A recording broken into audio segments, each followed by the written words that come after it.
LifeLock, how can I help? The IRS said I filed my return, But I haven't. 1 in 4 tax-paying Americans has paid the price of identity fraud. What do I do? My refund, though. I'm freaking out. Don't worry, I can fix this. LifeLock fixes identity theft guaranteed and gets your money back with up to $3 million in coverage. I'm so relieved. No problem. I'll be with you every step of the way. 1 in 4 was a fraud-paying American. Not anymore. Save up to 40% your first year. Visit LifeLock.com/podcast. Terms apply. This episode is brought to you by Subaru. Go further in a long-range Subaru hybrid with up to 597 miles per tank in the Crosstrek hybrid and up to 581 miles per tank in the Forester hybrid. Subaru. Love goes the extra mile. Visit Subaru.com/hybrid to learn more. Range based on EPA estimated combined fuel economy and a full tank of fuel. Actual mileage and range may vary. Welcome back to the Epic Universal Podcast. I'm entertainment writer Jim Hill, and this is the podcast where we cover the latest Universal news, rumors, and history. And as always, I'm joined by Eric Hersey, though we're recording this show kind of in advance because, in theory, the day that this thing goes live, we're in Vegas, right? Well, we're either in Vegas. I would have to check with Lauren. She's keeping track of all this, but we have a heck of a trip coming up. We were definitely doing something Universal at this point. We're either in the parks at Hollywood together, and you're showing me all the cool nooks and crannies of the park, or we're in Vegas, and I'm going through the first haunted house experience. Yeah. And I've already told Hunter that he's walking in first everywhere. He's going to get all the jump scares, Jim. There we go. All right. A little live bait out ahead. That's there. it. Okay. Yeah. So very, very much looking forward to bringing it back. We're going to be doing some recording in the park out in Hollywood, likewise on site there at Universal Horror Unleashed, and looking forward to sharing that stuff with you folks. But that's a little bit further on down the line. But on the other hand, if you're planning on doing some traveling, please allow us to direct you to our sponsor, Be Our Guest Vacations. And if you're planning your next adventure, let the experts at Be Our Guest Vacations take care of the details. As a platinum level earmarked travel agency, they provide top-tier concierge service for trips to Universal Orlando, Universal Hollywood, the Disney parks, cruises, and more. And get started today at beourguestvacation.com, and be sure to mention that it was the Epic Universal Podcast that sent you. All right. So here we are. We're traveling. We're going to LA. We're going to Vegas, and at some point in the future, I would love to get to Universal Studios Japan. But you've got an interesting story here about what they've got coming by way of a parade, right? Right. Well, I think, Jim, if we didn't already have enough travel for this year, I would say the 25th anniversary of the park would be a great time to go, because the Universal Studios Japan is launching a special No Limit Discover You 3 exclamation points version of its parade to celebrate the 25th anniversary. So this is obviously some new music and entertainment elements, but the themed floats, and it sounds kind of fantastic. It's running from March 4th to January 11th. So we got a whole year, Jim. So do you think until 27, do you think that's a thing? Do you think we could find ourselves in Japan?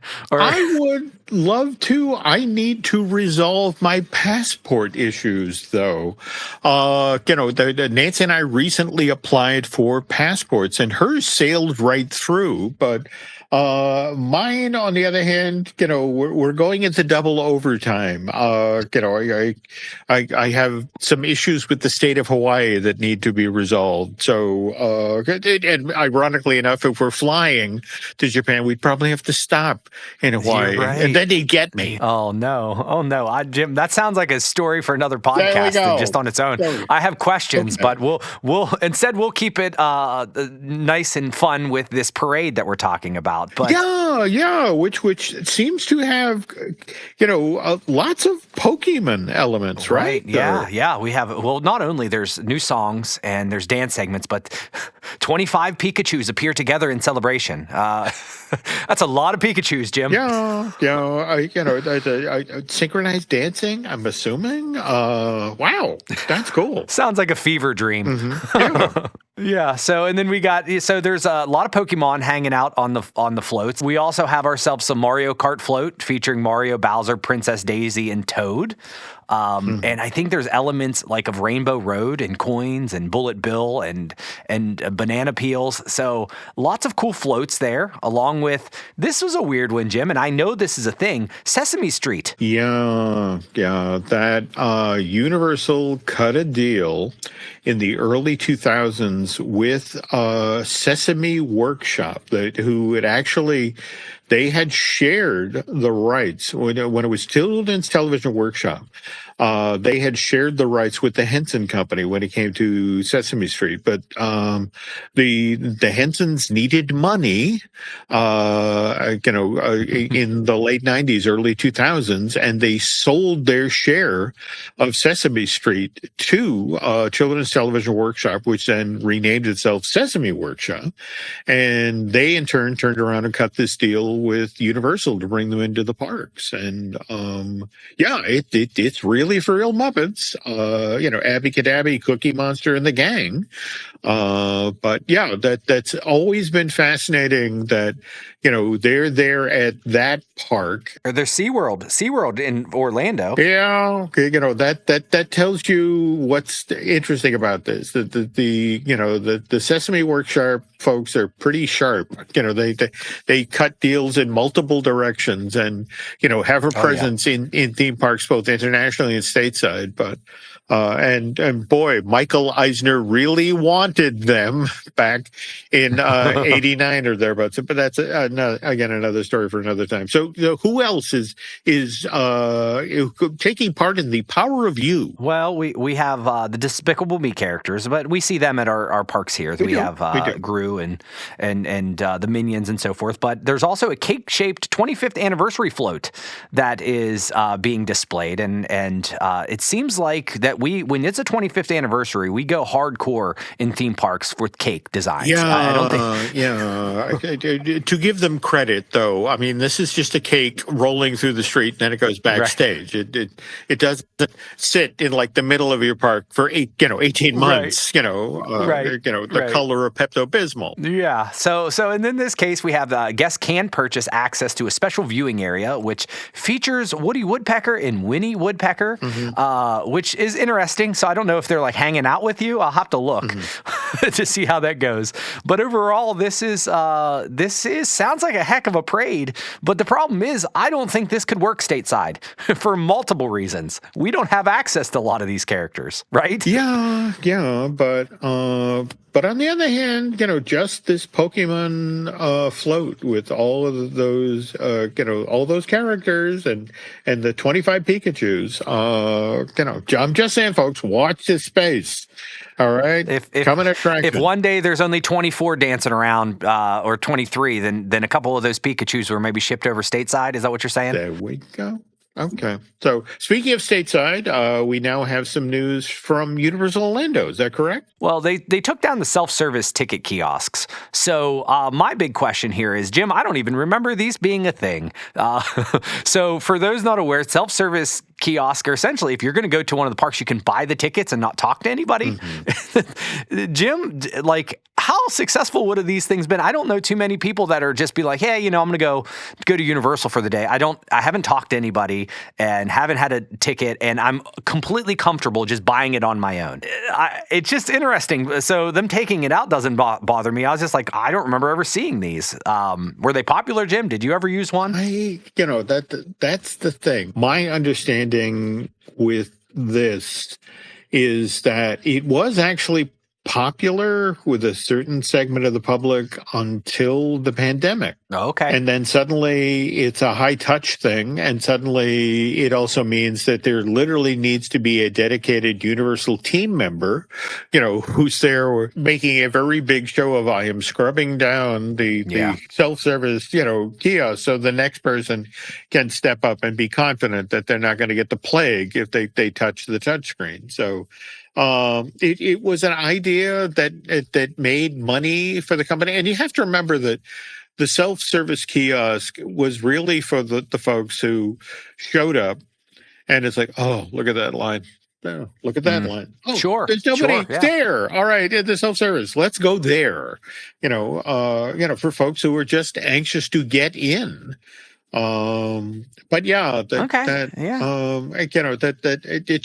kind of an idea whose time has passed. Especially given, what all of us do with our phones these days. Yeah, you're right.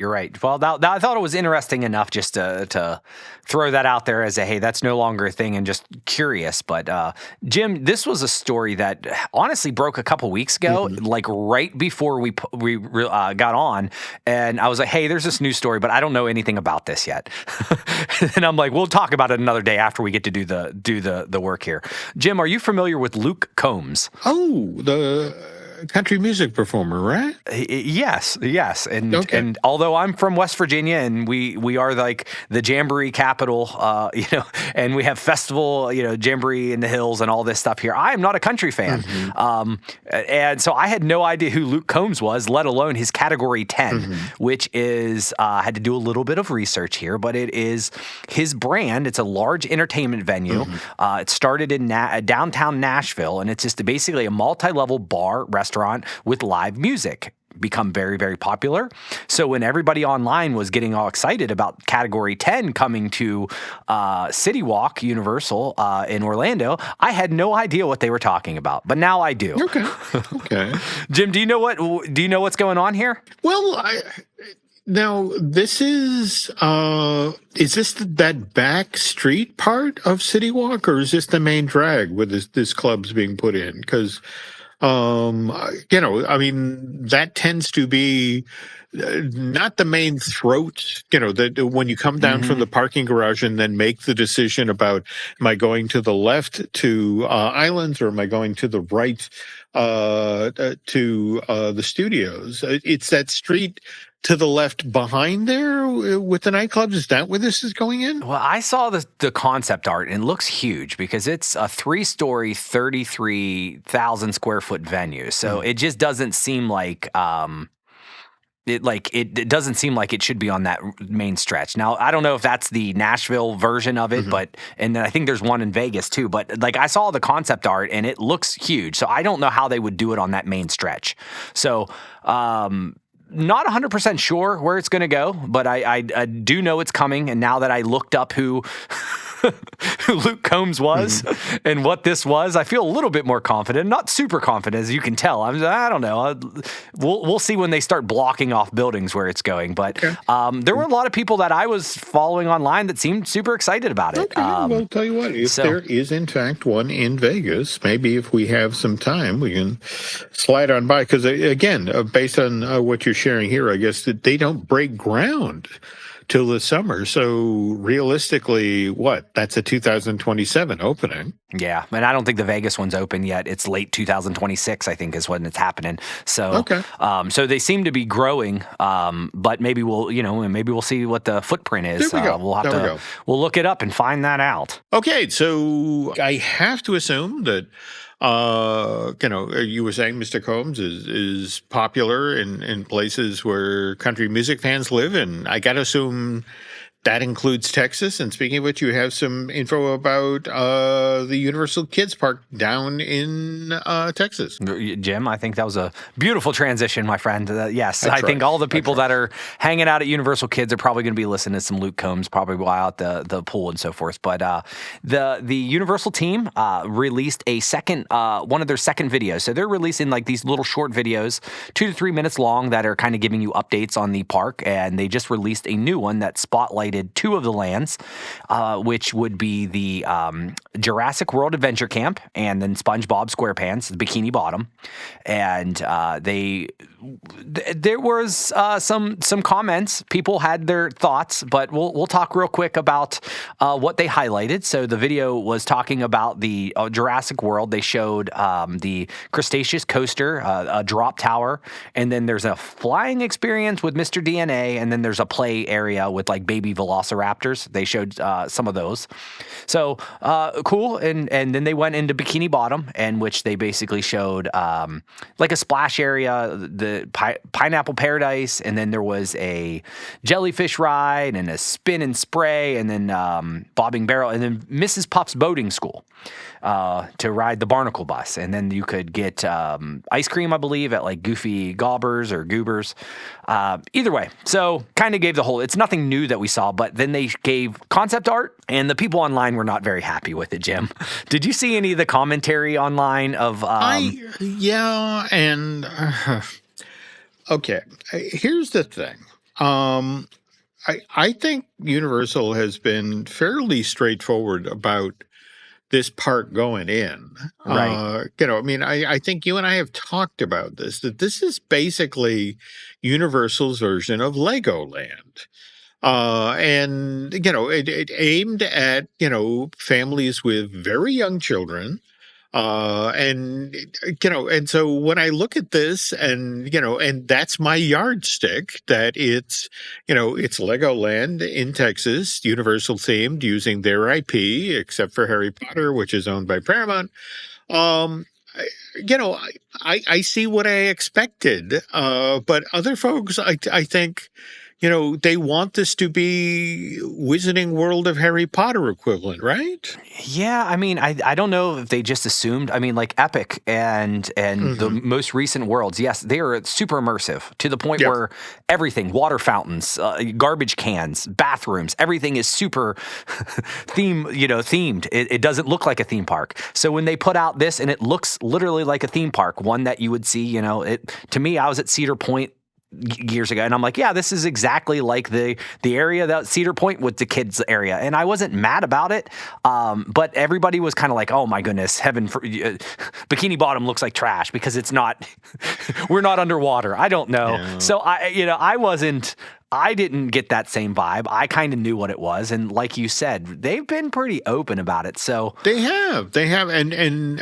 also realistically, I think we talked about the water park that's coming. This is phase one of a project that, over the next 5 to 7 years will, there are expansion pads, there will be additional theming, the trees will grow. I mean, it's a park for families with small children, aimed at preschoolers. I remember reading the comments for the entrance to the park, and I forget which of the DreamWorks characters is the one that likes cats. It's imagination. It's the Imagination Land. What is her name? She just had a movie, didn't she? Yeah, she did. And that's the thing. It's just sort of like, there's going to be a giant walk around of that character in that space, and this is what this is, I don't know. I mean, listen, I think it's as long as it's clean. Like, I don't think any of us adults are getting super excited about the Terra Drop or I get it, but I think the kids will like it, and I think if it's clean and it still has characters and it doesn't need to be super super immersive. They're not. I'm not saying they're making this on the cheap, but this has to be profitable. It's not. This isn't in a vacation hub that is just going to be able to bring in millions upon millions of visitors. We're looking at a very and if it is successful, then maybe we can get it in other places around the country. I would love that. So I'm not going to crap on Universal Kids. I saw exactly what it is, and sure, it would be cool if it was super immersive, but that's not what's been advertised. No, and you have to understand that this is a Universal that we're diversifying. I mean, for example, if all goes according to plan, folks, this day you're listening to this, Eric and I will be walking through a building and having people jump out at us, for Universal Horror Unleashed.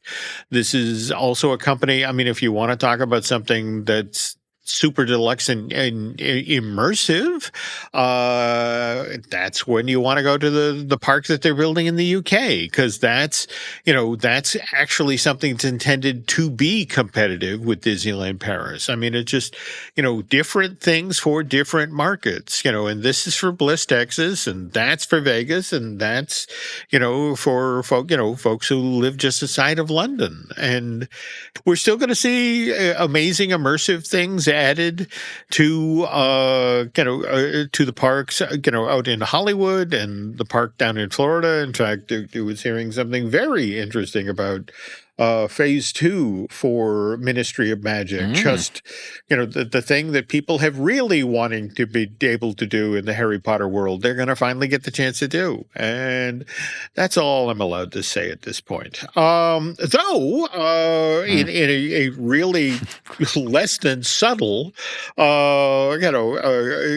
hint here, folks, it might be a similar experience. Hey, the Pterodon Flyers, it's remaining closed, right? At Islands? Yeah. And I put this only in there. It's going to be closed through May 14th, 2026. So that means, Jim, if we decide to go down there and we bring you along or you come along, we need to make sure we go after the fact, because we have Miles and he's still under that height limit.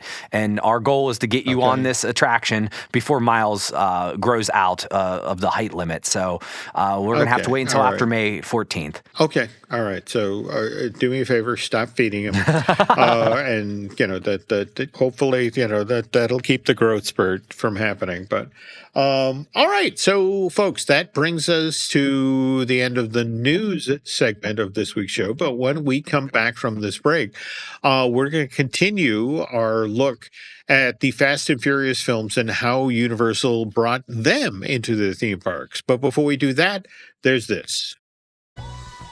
This episode is brought to you by Nespresso.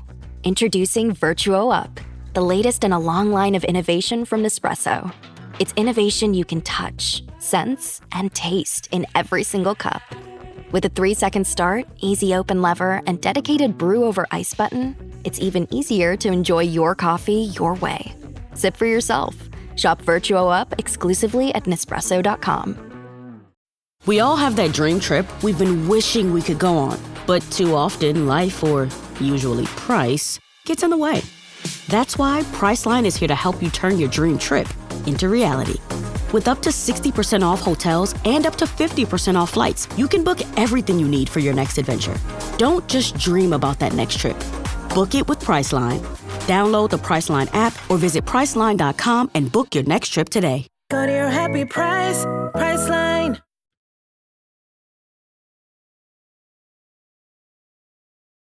And we're back, and through the magic of editing, folks, a recording that started on March 3rd is now gone into March 4th.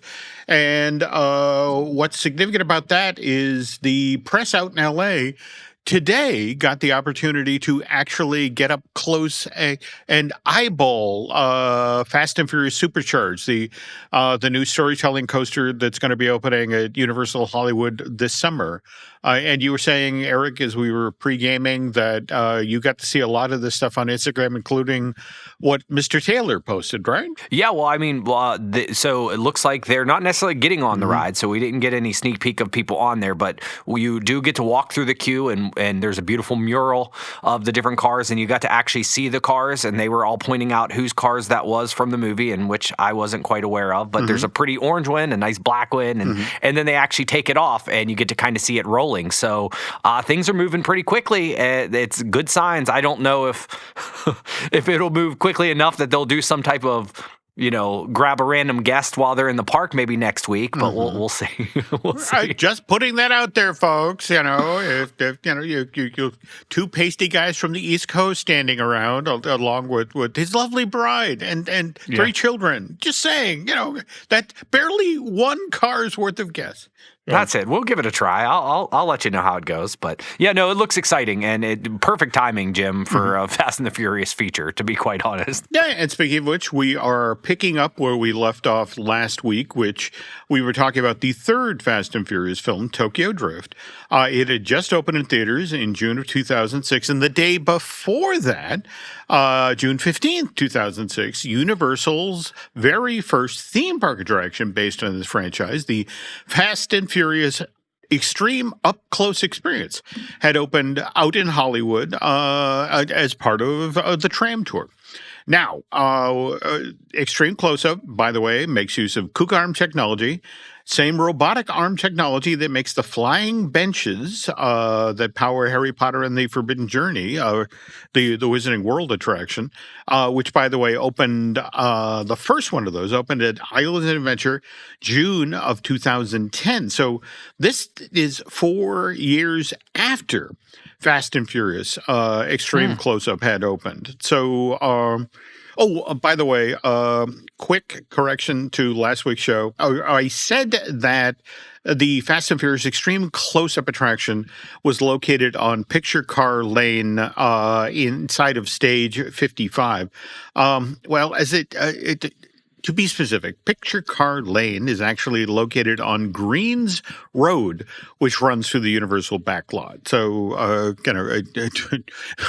there was a longtime Universal employee who dinged me on that. So, thanks for that correction. But okay, so back to those KUKA arms, which again, crucial part of today's story, given that the Universal using that technology to make the cars dance in the Extreme Close-Up.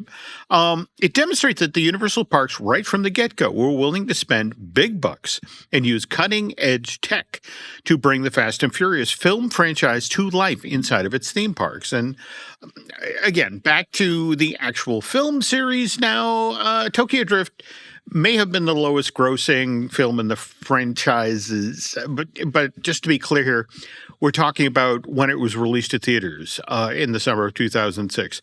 On the other hand, Tokyo Drift did very, very well when Universal Home Entertainment made it available for purchase as a Blu-ray and DVD in September of that same year, 2006. And in fact, so much so that by July of 2007, Universal's announced, okay, we're making a 4th installment of the series, which was going to be called just Fast and Furious, and it would be a direct sequel to the original Fast and Furious, which you'll recall was released to theaters back in June of 2001.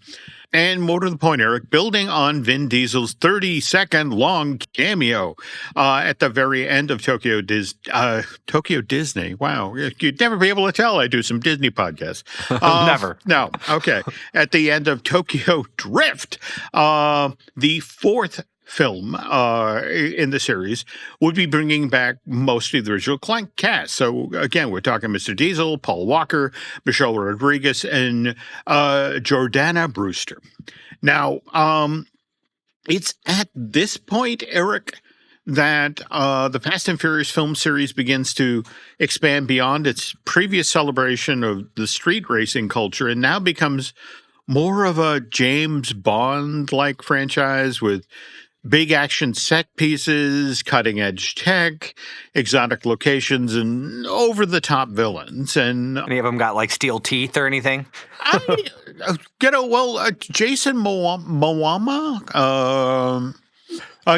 was in the most recent one, and it, not steel teeth, but definitely, right up there with like, wow, you are a superhero and a villain. So, just very over the top. But anyway, again, 4th Fast and Furious begins production February of 2008, actually down in the Dominican Republic. And Universal, agrees to spend as much as they did to make Tokyo Drift on the fourth film of the series. So that's $85 million.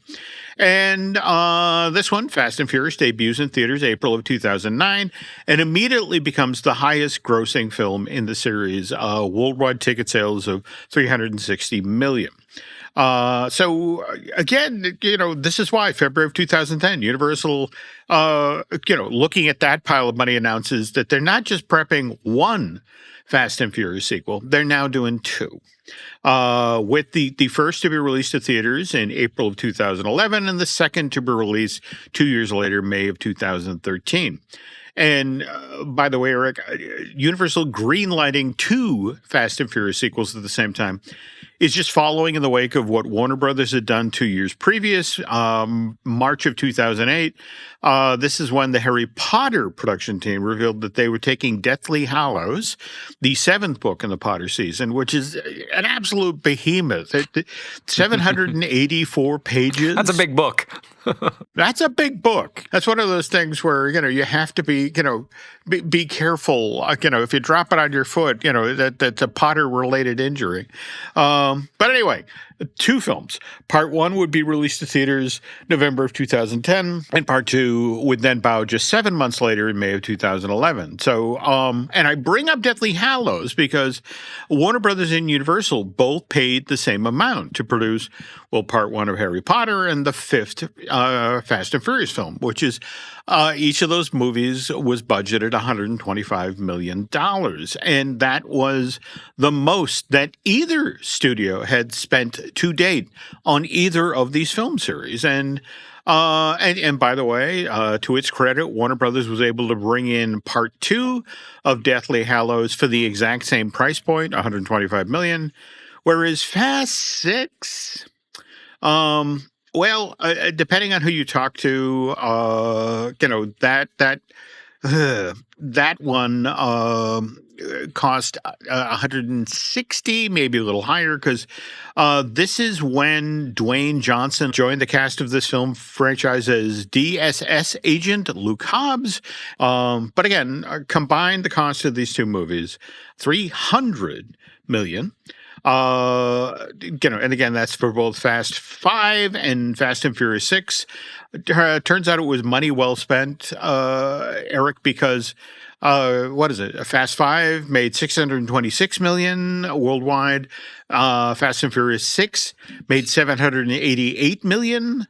Wow. Yeah. Well, they're growing. It's making some of those enhancements and getting Dwayne "The Rock" Johnson and having the full cast there is doing some work. Absolutely. The point is the money train is going in the right direction. It's trending. And Universal wants to keep this money train running. So it actually begins pre-production of Furious 7 in the late winter, early spring of 2013, which is when post-production of Fast and Furious 6 is still going underway. I mean, that one hasn't even been released to theaters yet. That's May 2013. They're not putting the car in park. They're either keeping it on neutral, slight in cruise, right? It is, they smell money. They do.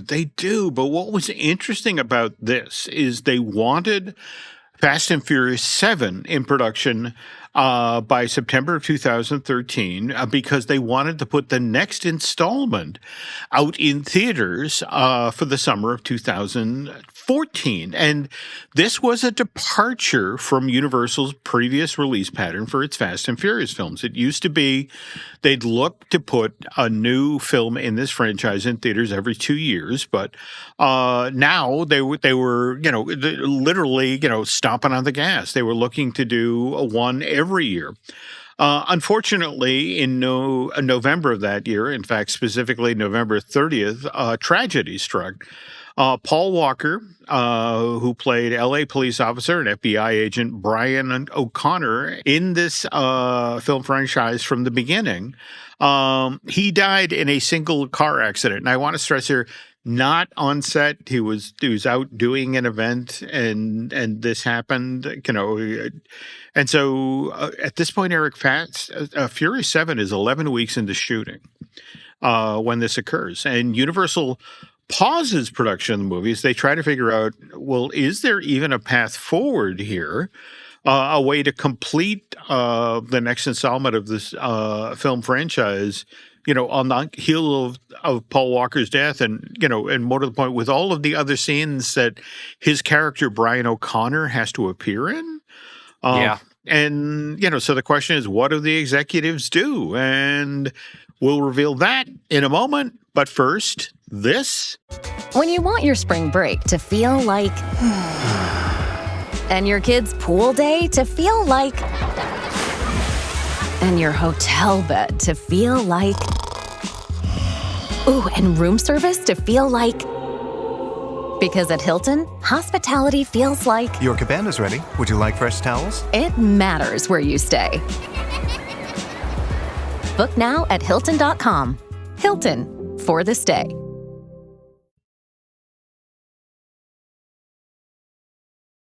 And we're back. Okay, so Eric, we left off a minute or so ago with Furious 7 has been shooting for 11 weeks. This is the fall of 2013. And again, the notion is they want this movie out in theaters by May of 2014. But then on November 30th, Paul Walker is killed in a single car accident. And Universal pauses production the very next day.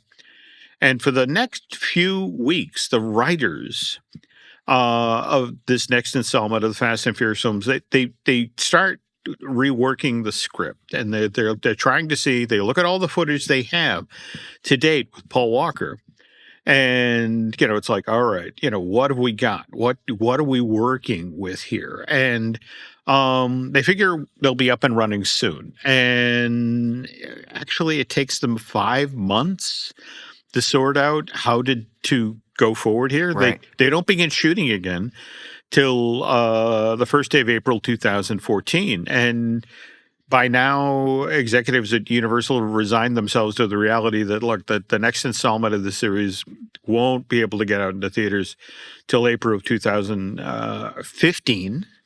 And that's largely because they are going to use the talents of every visual effects company out in LA to make it look as if Paul Walker had been on set the entire time that Furious 7 was being shot. And not really surprising, it wound up being the most expensive installment of the series to date. And right. Well, Jim, so they filmed 11 weeks and he was in there. I mean, how far along in a movie is 11 weeks? How long is normally filming? Is it, 30 weeks? Like on a film like this? Well, I mean, it almost seems like they should have just scrapped it all together and just rewrote the script, but I get it. Yeah. Long time on stuff. Yeah. I mean, well, I remember we talked, earlier in today's show where there was at least one installment of this thing that started shooting in February and didn't finish till August. And a lot of this is, the combination of character scenes and stunts and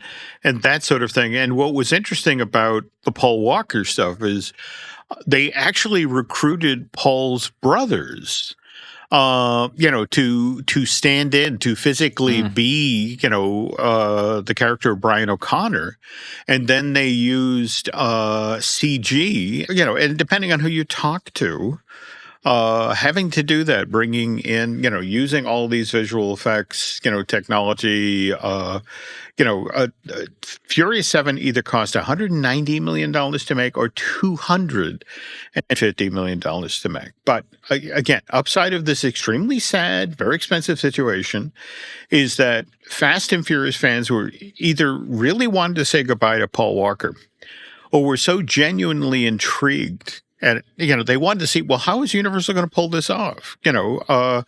So they come out in droves to see the 7th installment of the series, which is why Furious 7 then made $1.5 billion worldwide. And just in case you're wondering, that's twice or almost twice what Fast and Furious 6 had made when it came out in theaters 2 years earlier, May of 2013.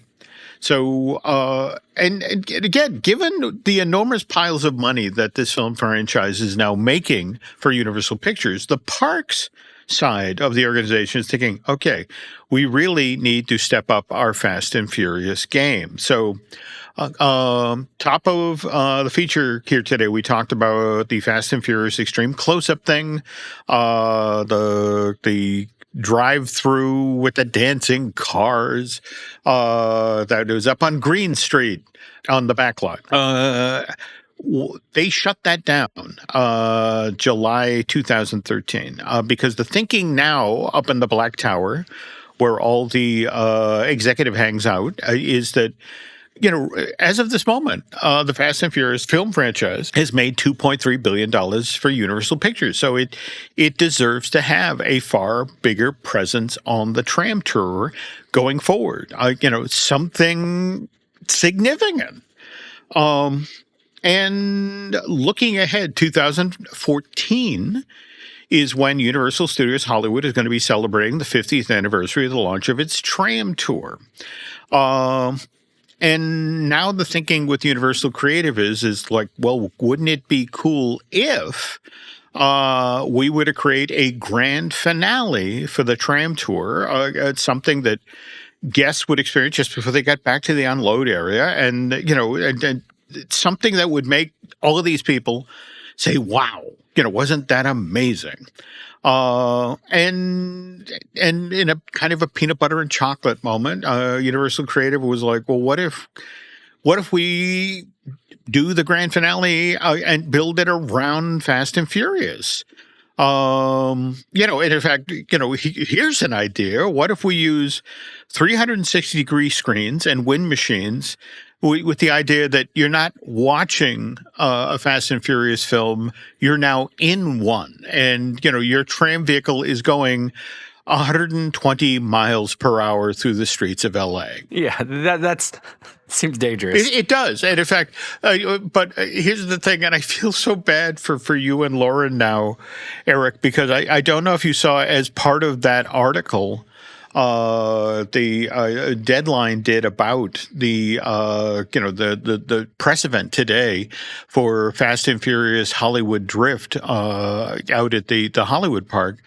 They mentioned that the grand finale of the tram tour stops, the very last day they run it is March 10th. Well, we're going to miss King Kong and we're going to miss that. Well, and in fact, it's is Jaws still going to be there?